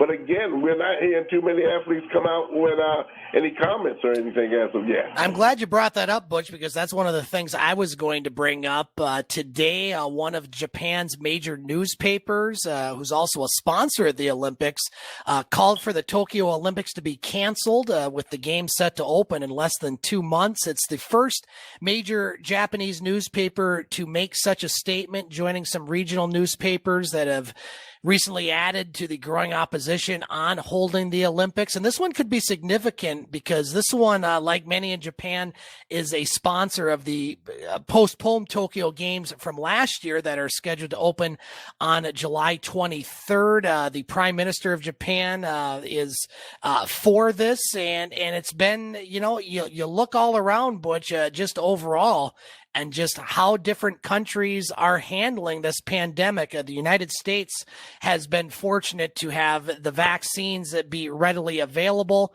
Our neighbors to the north, not so much, as the border continues to be closed. Prime Minister Justin Trudeau of Canada last week mentioned that in order for the border to open, he thinks, or at least that was his statement, said that they have to have 75% of the people vaccinated. Well, I don't think they're anywhere near that number right now. But, you know, going back to your question about the Olympics, this is a tricky one. If you have a lot of people in your country, and I think there was a poll that was taken in one of the newspapers that had 80% of the individuals in Japan polled that were against this, but you look at the money and the revenue that is needed for the country of Japan. It puts them in a pretty tricky situation because it costs a lot to prepare, in which they've already spent in their budget to prepare for the Olympics. And now all of a sudden you're getting a major push to possibly not have it happen as cases are rising in Japan. I don't know if vaccines are as readily available over there. And now you're going to have people coming from all areas of the world we are still in a pandemic, despite how things, are trending, at least right now, in the right direction in the United States. I mean, this is pretty tough, Butch, for the leaders of Japan. I know the IOC, the International Olympic Committee, has not made any statements as far as not wanting to host the games. So your guess is as good as mine right now, Butch. We're less than 2 months away, and there's still a lot of questions. Your thoughts? Well, you depend greatly on the mass media to get the word out, good, bad, or ugly. And right now, it's mixed feelings in that particular there. Now, I'm quite sure everybody knows that. I'm quite sure that the networks that are going to broadcast this got a slew of commercials that they can give out. Not necessarily saying that they'll be at the event per se, but they'll spend the millions of dollars necessary to get their products and whatnot out there. So that's money right then and there. The countries who are participating in the networks, again, who are participating, are bringing in their particular amount of wealth and just to qualify or be a part of it. So I don't think it's the money. I think when it comes down to Japan and the newspaper going out the way they did is, number one, you're not going to have a lot of participants other than volunteers, and I'm quite sure they have been vaccinated. You're not going to have a lot of the mom and pops and sister and brother being able to buy tickets for that, because I'm quite sure it's going to be a limit of who can come in the stadium, who they can't. Again, you're not going to have a problem if you're the prime minister or someone like of that nature. Right. But again, the regular everyday Joe or whatever, or Mary Lou, they're not going to get in there. They're not going to be able to take the crap or the this one to even get in there. That's something that is right now is a hot topic, and normally hot topics get a lot of response through mediums such as the IOC and others who are in responsibility for this. So I don't know what to say, but let's wait and see how this is going to kind of gel out here. Yeah, things are changing fast, and we'll just have to wait and see, and we'll keep you updated on the game. Butch, we're going to take our final break of the show. When you and I come back, we're going to play a little Mount Rushmore. And we're going to talk soccer, as there's lots of international soccer competition going on this summer. And so the question I'm going to pose is, who are the 4 countries that you root for in either the World Cup, the Gold Cup, the Euro Cup, the Copa America, the Asian Cup, the African Cup? There's a lot of cups. There's a lot of countries. And so we're going to find out what the two of us root for in international soccer. All coming up on the Twin Sault's only local, regional, and national sports show, The Game, ESPN 1400. MNC Water Systems has a solution for all your water needs. Want clean, fresh drinking water? MNC Water Systems proudly distributes Norway Springs artesian water, bottled right here in the Upper Peninsula. Cooler rental and bottled water delivery for your home and office are available. MNC Water Systems is offering contactless delivery right to your door, as well as curbside pickup. Call Mo at MNC Water Systems today at 906-647-7307, serving the Eastern UP for over 25 years. O'Connor's Chrysler Dodge Truck and Jeep in Pickford is your full-service dealership, servicing Pickford and the surrounding areas with pride for more than 50 years. O'Connor's top-notch body shop includes a state-of-the-art frame straightener. O'Connor's is also a proud supporter of community events. Its sales team has the experience to know which model is right for each customer. And with financing available to back your purchase, you can drive away today in your dream vehicle. Local people, local pride. Stop in today on M129 at O'Connor. The last tractor you'll ever need is here. Get into a Massey Ferguson compactor utility tractor and accomplish more than ever before. These versatile tractors are known for their unbeatable power, smart fuel economy, and upgraded creature comforts. And with their ability to multitask through any job around the yard or farm, they'll provide you with outstanding value for years to come. Do all you need to do and more with Massey Ferguson compact and utility tractors. Visit Skinner's of Pickford to find the right model for your operation. Done being stuck in the house? Ready for some summer fun on the water? Stop by Central Savings Bank for that boat or jet ski loan. Don't want to be on the water? That's okay. Come see a lender about a camper or maybe a home equity for that cabin in the woods or a side-by-side or ATV. Remember, you can always apply online at centralsavingsbank.com. Follow us on Facebook and Instagram. Equal Housing Lender, member FDIC. Ask what we can do for you. Whatever you're up to this summer, Central Savings Bank has the loan products to help get it done. Whether it's buying a boat, side-by-side, camper or cabin, tractor, a new house, or a ticket out of here, we can help. Call, stop by, or apply online at centralsavingsbank.com. Follow us on Facebook and Instagram. Equal Housing Lender, member FDIC. Central Savings Bank. Ask what we can do for you. Let's get back to the Twin Sault's only local, regional, and national sports show. Let's get back to the game on ESPN 1400. 7:47 on the game, ESPN 1400. Scott Nason with you. We continue to be joined by co-host of the game and host of Butch On Sports, Butch Davis. If you want to hear the full 2-hour version of tonight's show, you can find it right around 8:30 on the website, thegamesportshow.podbean.com. And just a scheduling note, we will be off next week for Memorial Day, and we will return to our usual Monday night slot throughout the summer, fall, winter, and hopefully the years to come. Our next show will be on Monday, June 7th. 6 to 8 o'clock right here on ESPN 1400. Butch, we're going to play a little Mount Rushmore. We do this from time to time where you and I go back and forth and put the the topic and the 4 picks that we like in tonight's topic. And you know me, Butch, I'm a big soccer guy. An amazing Europa League final happened just before the show ended. Villarreal in a shootout knocked off Manchester United. It was 1-1 going through regular time and extra time, and 11-10 in the shootout. The goalies had to shoot, Butch, in that game, and Villarreal wins. And there's certainly going to be lots of soccer coming up this summer with the Euros, which will take place next month, the Gold Cup, which will take place here in the United States, and and the World Cup coming up in Qatar next year.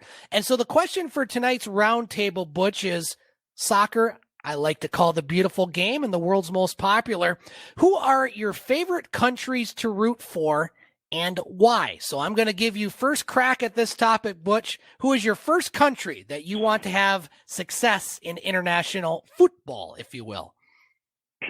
Okay, let's start off and get it out the way. United States. Yes. I would love to see them prosper in this. And with saying that, the women has done extra special.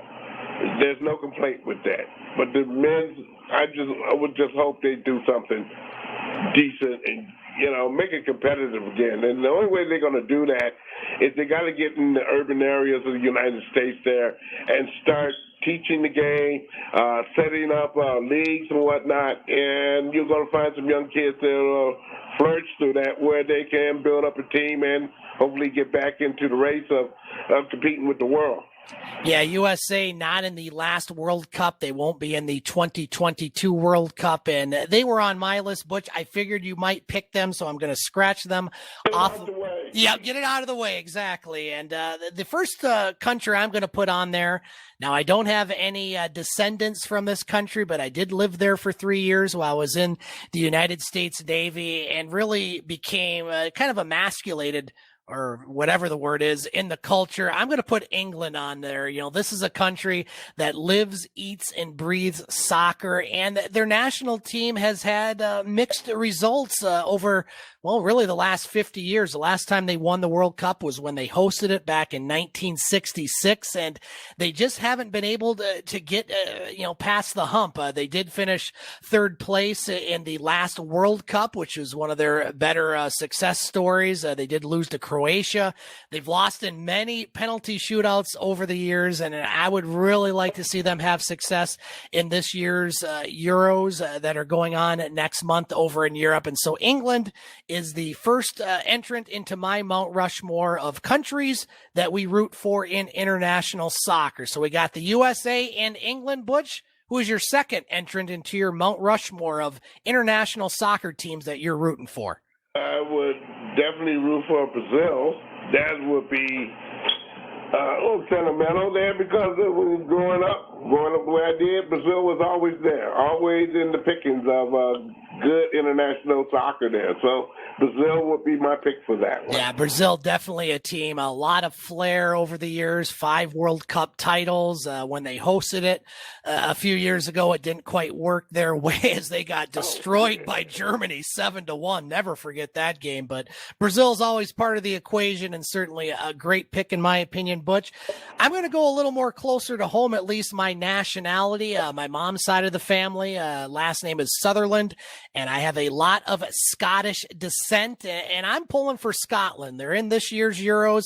This is a country that hasn't had a lot of international success. They've been to 3 World Cups. They were knocked out in the first round, pretty much the same for the Euros, and the Tatar army, and just a lot of passion out of that group. I had the chance to visit Scotland while I was over in England, and certainly great people and just great accents. I'm still trying to figure out what people said to me 20 years later, and I have no idea, many of them in pubs. And I'll never forget a funny story, Butch. I was in Glasgow and kind of new to the international soccer scene. This is, 20 years ago. It's hard to believe. And I was wearing a bright orange jacket. It was a little cold that day, and I happened to walk in to a pub that was not fond of the orange jacket. I had a bunch of people staring at me, and a nice older gentleman at the bar said, mate, you want to take that off. This is a Celtic pub. I had no idea what that meant at the time, but in Glasgow, you have the Rangers, which are the Protestant supported team, and the Celtic, which is the Catholic supported team. And of course, orange and Protestant go hand in hand. So I want to thank that gentleman many years later for probably avoiding me getting my butt kicked in that bar. So I'm putting Scotland as my second team, Butch, is into my Mount Rushmore of international soccer teams. So we have USA, Brazil for you, England and Scotland for me. What is your third entrant, Butch, into your international soccer teams that you root for? My mother was a Southerland, so I don't know what to tell you, Scott. We'll find out one day here. I tell you, Germany. You spoke of them. They've always been a very competitive country that stick out the foot and do very well in international play there. So I'm going to pick Germany. A very good pick, and you're certainly picking teams that have won many World Cup titles. I believe Germany either 4 or 5. You have to go back to when they were West Germany for a couple of those. But yeah, they're just a machine out there. They play like a machine, and certainly a good pick in my opinion. Butch, I'm going to go for my third pick for Italy. Now, again, I'm not Italian, but living here in Sault Ste. Marie, I know many Italians, including our co-host David McCaig Jr. And my really introduction to soccer goes back to 1994. That's when the U.S. hosted the World Cup. And I happened to know a gentleman. I was working at a local hardware store at the time, just into college. And he invited me over to the Marconi Club over in Soo, Ontario, to watch the 1994 World Cup final between Italy and Brazil. That game finished 0-0, and Italy would end up losing in the shootout. Roberto Baggio, who was one of their best players back then, airballed a penalty kick. And I'll never forget the reaction from pretty much all Italians except me and my friend who went over there. They were throwing down chairs, they were breaking bottles, and it was just unbelievable. And I've always had a passion for the Azzurri in international competition, so I'm going to put Italy as my third entrant into the Mount Rushmore of international soccer teams that we root for. So let's recap, Butch. You got USA, Brazil, and Germany. I have England, Scotland, and Italy. What is your fourth and final entrant into your Mount Rushmore of international soccer countries that you're rooting for? Man, that fight reminded me of Vancouver and Boston when Boston won the Stanley Cup, and I was out there. Right. With CTV to riot. Oh, boy. They were not happy. Oh, boy. So they pulled me and said, hey, you can't pay no more for interest. I just want to say Africa, okay?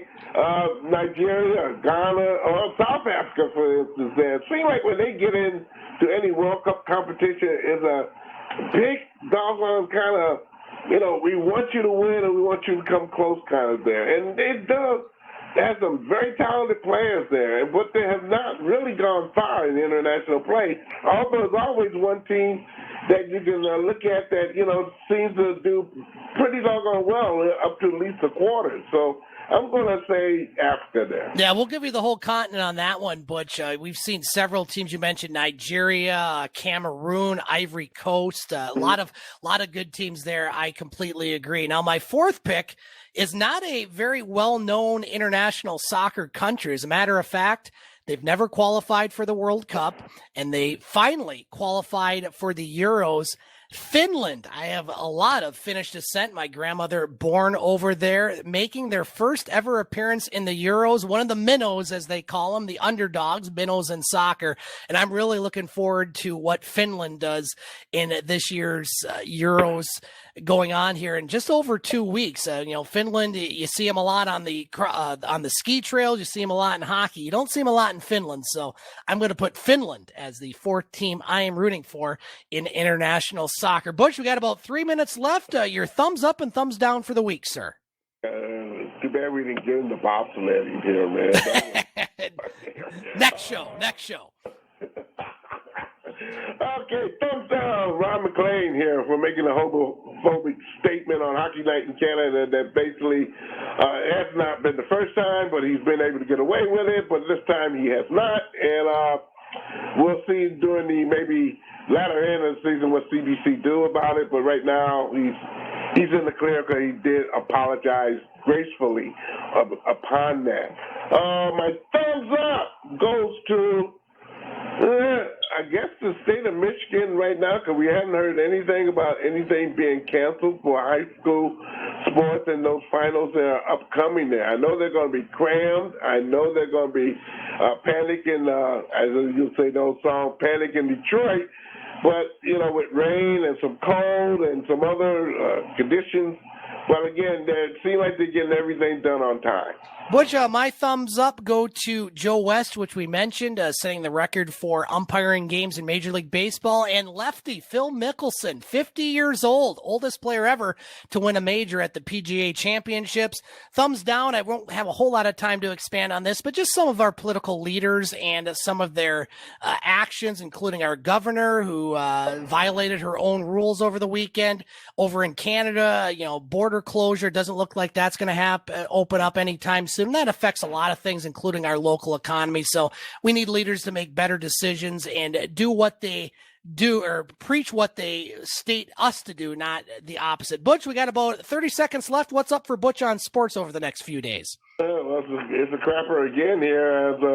We'll probably either Thursday or Friday have a Butch on Sports there. Right now, that's up in the air. 9 times out of 10, boys and girls, they'll be on a Friday there. So we'll talk greatly about, again, the high school sports coming up quickly, and then we expect it there with some of the finals taking place there in lacrosse, and especially, which that playoff is going on right now, I do believe there.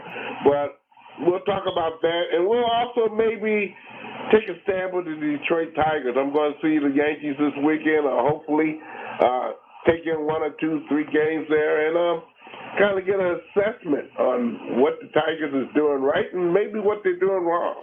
Butch, thanks for joining us tonight. Have a great Memorial Day weekend, and we will talk to you on Monday, June 7th for our next edition of The Game.